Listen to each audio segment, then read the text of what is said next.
Hey everyone, my name's Abby and welcome to Brown and Bougie, the podcast about me, a brown girl living in a bougie world. Hello, and welcome back to another episode of Brown and Bougie. So today I'm going to do something a bit different. It might be interesting to you. You might absolutely think it's crap, but I just thought I'll explain the whole concept of Tamil numerology. I guess if you're Tamil, you will completely understand what I'm going to talk about. A lot of people in Tamil culture are very superstitious. They believe in star signs and charts and things like that, whatever. So I'll quickly explain how the whole thing works, where it kind of originated from, and then I'll go into what number means what. And you might actually find this interesting. So if you do believe in star signs and, characteristics of a person and things like that, whatever, I met someone really recently who said to me, oh, you're a Gemini, I don't get along with Geminis. And I kind of just went, oh, okay, whatever. So I guess I do believe that, different star signs have different characteristics, but obviously not all of it's true. I'm not the person to read my horoscopes every single week in the news or whatever it is and see if that's going to happen. I'm not about it.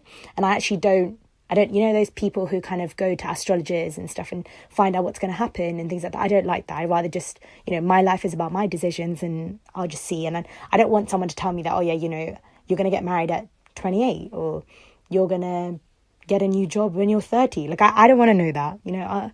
I'll just take every day as it comes and then, we'll just go with the flow. I'm kind of like that. It's really interesting because a lot of people you'll meet who are Tamil, between them, they'll kind of just be like, oh, you're number one. Yeah, that's exactly why you are this way. Or like something. They'll say things like that.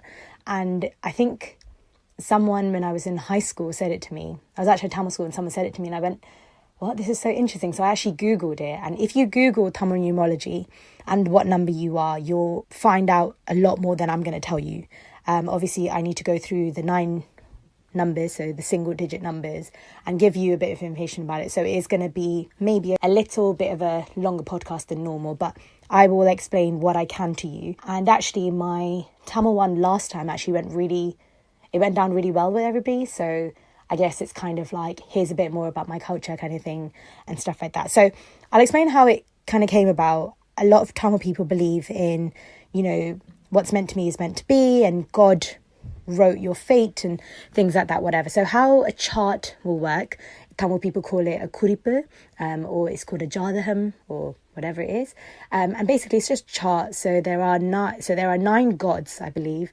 And basically depending on the date of your birth and the time of your birth and where you were born, the stars have to align, and everybody's aligns differently.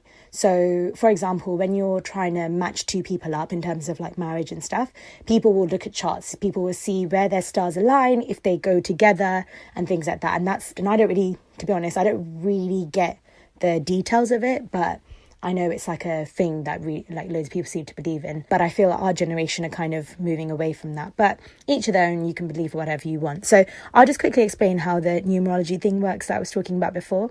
So how it works is you basically calculate the digit, you kind of basically add the digits of your date of birth. So take your date of birth, right? Let's do this together. And basically you get 2 numbers. So everyone in this world has 2 numbers. The first number is basically the digits of your date of your birth added up. I'm born on the 9th, for example. So the 2 digits are 0 plus 9. So my first number is a number 9. Yeah. So for example, if you were born on the 12th, it would be 1 plus 2 is 3. And you basically keep adding until you get a single digit. So for example, if you were born on the 28th, for example, you add 2 plus 8 is 10. But then you have to keep adding until you get a single digit. So 1 plus 0 is 1. So your number would be 1. Does that make sense? So that's your first number. So remember that number. And then your second number, which some people actually, I've been told that it kicks in more when you get married, I heard. And so the second number is basically every digit of your date of birth added up. I'm not going to tell you my date of birth because I don't want you to know how old I am. But if you add your date of birth, so every single digit from your date of birth, that's your second number. So, for example, if I was born, I'm going to be really unrealistic here because whatever. So if I was born on, okay, let's just take today's date, for example. So today is the 14th of November. So if I was born on the 14th of November, 2018, it would be 1 plus 4 plus 1 plus 1 plus 2 plus 0 plus 1 plus 8. Does that make sense? And you keep adding and adding and adding until you get to a single digit. So my second number is a number 2. That's my actual birth, my date of birth's actual number is a 2. So I hope that addition makes up, and I hope I explained it properly. But you basically keep adding and adding and adding until you get a single number. So now what I'm going to do is basically I'm going to use the wonderful, amazing thing of an internet, and also thinking about things that people have told me about different numbers. And I'm going to give you characteristics. So when I go through a number, think about as someone who is of that number. So for me, for example, let's start with number 1. You don't need to believe it, but it's just a bit of fun, whatever it is. So the meaning of a number 1, okay, so think about someone who's number 1. So these are people who are born on the 1st, born on the 10th, born on the 19th, and born on the 28th. Okay, so these are the people who are number 1. So they generally tend to be quite independent people. They show a lot of drive, quite focused. They're like a self-starter. And I guess they're very courageous and rebellious in their own kind of way. But they also can be quite stubborn sometimes. So they can be sometimes stubborn. So that's, I guess, a trait of a number 1. So I don't know if this always applies. So for me, and I don't know if you know anyone of a number 1, but if that does, if you think, oh my God, that makes sense, then there you go, right? But having said that, like I said, not every single number and every single person is going to resemble these characteristics, right? So number 2, so these are people who are born on the 2nd, who are born on, I'm literally doing this on the top of my head, born on the 11th, people who are also born on the 20th, and people who are born on the 29th. Okay, so these are those people. They are very sensitive, very diplomatic, can be very cooperative if they have to be. They can be peacemakers if they need, are very patient, and they are very kind of expressive. So sometimes they can be portrayed as being careless, especially when it comes to the truth, because they are oversensitive about someone kind of criticizing them for being a type of person.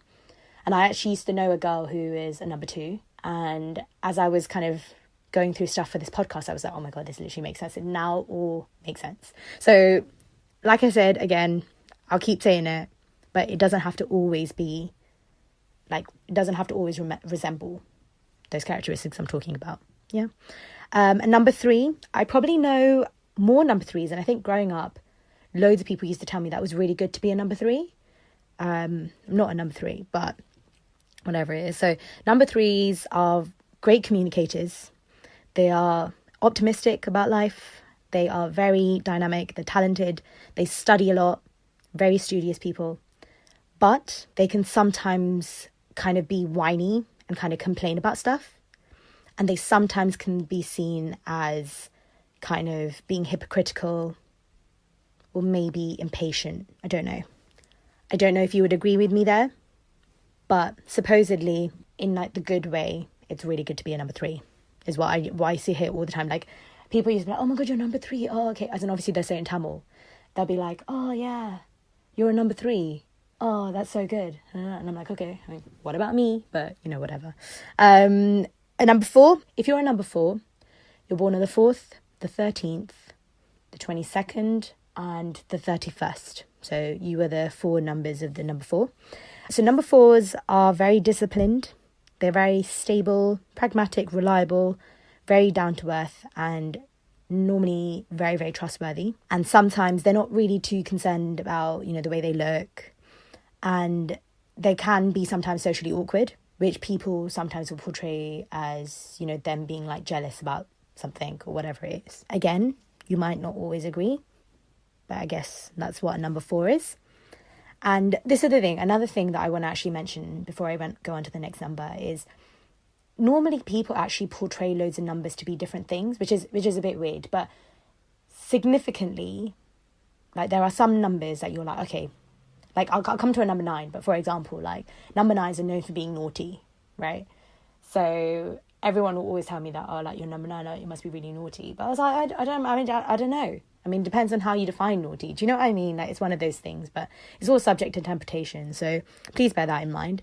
Number 5 is the next number. So you're either born on the 5th or the 14th or the 23rd. I believe that's it. So in terms of a number 5, I know so many number 5s actually. So number 5s are adventurous. They're energetic. They're known for being kind of versatile and flexible, super social people. And they're very like quick thinking when it comes to situations of any kind of sort. However, they can sometimes, again, be seen as being kind of irresponsible at times and a bit chaotic at sometimes because they sometimes can come across being kind of like flustered, they don't really know what's happening around them if so much is happening. Again, I don't know. There are some parts of that actually I disagree with, but then there are some parts of that I'm like, okay, this is absolutely spot on. This is the thing. This is the fun part of it. So I guess that's that. And number 6 is all the people who are born on, obviously, the 6th and the 15th and the 24th. So these people are super responsible, really loving, sacrifice a lot, really compassionate people. And they are kind of seen as kind of a maternal kind of figure, very domestic, very loyal and things like that. But they can overdo the protectiveness. And when they become really protective over someone, they become kind of worrisome about them, anxious about them. And, they might like be suspicious about something's happening and things like that. So that's a number 6. I know a few people with number 6 and literally that is absolutely spot on. Like, it's kind of like they care too much for their own good. Do you know what I mean? And yeah, so that's a number 6.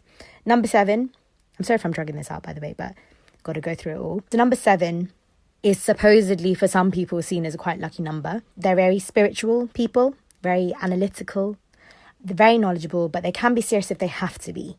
And for them, they have a lot of inner wisdom, but it's really their choice as to what they want to portray. So actually, you might find that a lot of number 7s that you know a lot, but don't always kind of tell you what they know.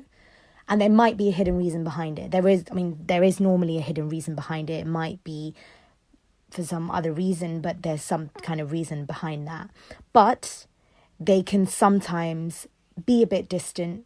Sometimes their sarcasm can come off as being like, they're quite, I guess when because they're socially awkward, they can sometimes be sarcastic and it comes across quite abruptly, if that makes sense. So I guess that's the number 7. Number 8 are the peoples who are born on the 8th, who are born on the 17th, and who are also born on the 26th. So that's a number 8. So a number 8 is a lot more kind of authoritative person who are kind of business-minded, really powerful, but they are realistic and successful in the way that they go. So people like this, because they're more efficient, they're a bit more street smart, they tend to go for kind of, in terms of jobs and stuff, they might go for more like management type positions. But because they are so, I guess, for better choice of word, greedy for that power and that, the success, they can sometimes come across as being insensitive, maybe. And this is the thing, like, you've always got to remember that with these numbers, you really have to test someone, put them in an environment for you to be like, oh, okay, that makes sense. Because if you put a number 8 in a business kind of environment, what I just said now would probably be spot on. But if you put them in a family environment, maybe that's not what their intentions are. It really depends, right? Because, every person is adaptable in their own way. So you've always got to remember that. And number 9, so this is my number. I don't actually know if I agree with half of this, but hey ho. So number 9s are the people who are born on the 9th, who are born on the 18th, and who are born on the 27th. So a number 9 is a very helpful person, super compassionate. They are very generous, very creative if they have to be, and they do a lot of kind of sacrificing for other people around them. I would agree with that with me. But then sometimes they can be they do a lot of self-pitying. They are very sentimental. And sometimes if they dislike you, they will be arrogant and cold towards you. And that's just how they are. So yeah, I guess that's a number 9. Again, I don't know if I agree with all of that, but having said that, a lot of people have said different things to me about being a number 9, and obviously adding on the supposed to be naughty thing. I don't know if people would say I'm naughty. I don't know. Depends what you define as being naughty, but that is what it is. But I guess with this thing, I've gone through all the 9 numbers, but it's just interesting because sometimes a lot of Tamil people will say that, oh yeah, you know what, these two numbers don't go well together. Or they might say, yeah, they'll just say like random things and they'll be like, oh, I don't know. Oh, okay. Oh, really? And then I'm just like, it's like, you know, like my mum popped me out on the day that she popped me out, man. Like, what do you want me to do? Do you know, like, what do you want me to do? Like, there are some characteristics, but to be honest, in every single one of those numbers, I'm sure there's a part of you that is all of those things. Do you know what I mean? Like, I feel like you can be cold if you needed to, and you can be arrogant if you have to be. You can be really nice if you want to be. You can be successful if you want to be. Like, it really depends, you know, like whatever. And I'm not shutting anyone's ideas down, whatever. But if you do believe in, you know, horoscopes and personality traits and things like that, just because of the time and date someone was born, that's fine. Like, that's completely okay.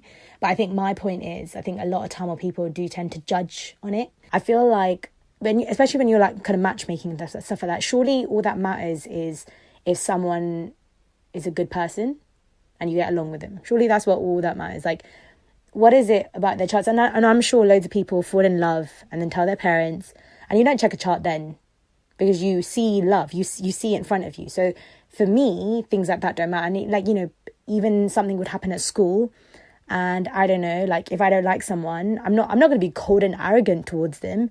I just won't speak to them because I have nothing to say. But does that make me a number 9? I don't know. Do you know what I'm trying to say? Like, it's one of those things, but it's quite interesting, to be honest. But I hope you kind of now understand how the Tamil astrology, numerology concept works. It is a very, like, it's quite interesting. It's very interesting if you want to. But I know that if you are still interested in stuff, you can find so much information about it on Google. If you just type in like Tamil numerology, it literally will calculate your numerology. It'll tell you your chart and stuff like that if you're interested. And I know there are loads of like astrologers and stuff around who will do that for you. You know, get you a chart and tell you things if you want to hear it. Like, it literally completely depends. But I feel like the one thing with astrologers, I think I've always found, is I feel like loads of people say different things. And I know that in India and stuff like that, like when I went a few years back, like literally like a lady just walked up to us and she was like, oh, I'm going to tell you about your future and stuff like that, whatever. And then I mean, I don't like to hear about it. Like, if you told me, oh, this happened in the past, then I'll be interested because I know it's happened already. Do you know what I mean? Like, if someone just knew what my life was about, I'll be like, okay. But, you know, people look at your hands and they'll tell you your future, and people look at, like, I don't know, like, it's really interesting. It's actually really weirdly interesting that there's like a whole world behind this stuff. And if you are interested in about it, you can find out. Of course you can. But I don't know. I guess like, I just don't want to be told that I'm going to be married at this age, or I'm going to get my dream job at this age. I don't want to be told, or like, I'm going to have a kid at this age. I don't want to be told. I'll take every day as it comes. I'm going to take my life my way. It's my choice, and I'll see how it goes. And at the end of the day, all that matters is I'm happy. So in the end, if I'm happy, no number, no astrology thing, no chart, nothing is going to matter to me. Do you know what I mean? But again, that's just my opinion. But sometimes it is quite cool to understand. And I think like a lot of people will say to me that, oh, you're a Gemini, so like, you know, you're two-faced. And I'm like, what does that even mean? Like, what do you mean I'm two-faced? Like, I know there's two sides, but isn't there two sides to everyone in a weird way? Like, I'm sure there's like, you know, like, for example, on the phone, you can be like, you know, like if you're talking to someone who's like really important, like in an interview, like a phone interview, for example, you go into this posh voice. Okay. And don't tell me you don't do it. Okay. Or you haven't seen anyone do it, because everyone does it. We do that little voice that goes, hello, good morning. How are you? Yes, I'm good. Thank you. You know, like that voice, you know, that voice. Or when it's your friends, you'll be like, oh, yo, what's up? Like, is that two-faced? I don't know. Like, everyone's done it, so whatever. I don't know, but it's quite cool. It's interesting, but something I wouldn't pursue just because I think it would just mess me up. Oh my god, yeah, to know what's gonna happen to me, oh, that would mess me up. But yeah, I guess that was it. I hope this is of interest to you. It's just a bit of fun and games. If you care, you care. If you don't, that's fine. But like I said, if you do want to know more about it, message me if you want to. I can send you like the links to the websites and stuff like that, which I feel are kind of trustworthy and stuff. But you can pretty much just Google it, or ask any Tamil person that you know about numbers and stuff. Yeah, I guess everyone's curious, right? It's human nature. So today's tune of the day is a Tamil song. Obviously, I felt like it was fitting because we're talking about Tamil astrology. So today's tune of the day / today's tune today is a song that I literally heard 2 days ago. I heard this song by Sid Sriram. And if you guys know who he is literally like, his just voice is just beautifully amazing. It just has this like huskiness, this rawness. It's just really good. And I heard this song basically through like an Instagram video basically. And it's called Inaye. And it's from the movie Tadam, which I don't even think has even come out yet. But I just literally fell in love with the song. And it's just a nice, like, romantic song. It's just, like, typical Tamil, like, you know, and it's just got this really nice beat in the background. So if you really pay attention, you can hear kind of the kind of flute sounds. And it's really, really, it's just beautiful. So today's tune of the day is that song. I hope you enjoy it. Because, yeah, I mean, normally I do kind of, like, songs with really big basses and things like that, whatever. But I thought I'd do something super duper fresh, super duper new, and basically give you a taste as to what kind of Tamil music nowadays is about. Because I feel like a lot of people our age, especially those born in like the 90s or before, I feel like people are really like reluctant to kind of open their minds to Tamil music nowadays. So I guess this is a reminder that there are still good songs out there in the Tamil world, although some songs are just like, what the hell? But still, you know, that's part of what it is. And so yeah, today's tune of the day is the song Inaye from Tadam. Thanks again. Don't forget to like, comment and subscribe to my channel, and also follow me on Instagram at brownandbougie__. I hope you all have a great day wherever you are. I'm sending all the love, all the positive vibes, and stay smiling, stay you, and don't forget to tune in next time. See you soon. Bye.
மையல் காதலாய் மாறிய புள்ளி என்றோ மனம் கேட்குதே. காதல் காமமாய் உருக்கொண்ட தருணம் நினைக்கையில் உயிர் வேர்க்குதே. உடல் மேல் பூக்கும் நீரோடு நீராட்டிய சில நாள் என்னை சுத்தம் செய்தார்.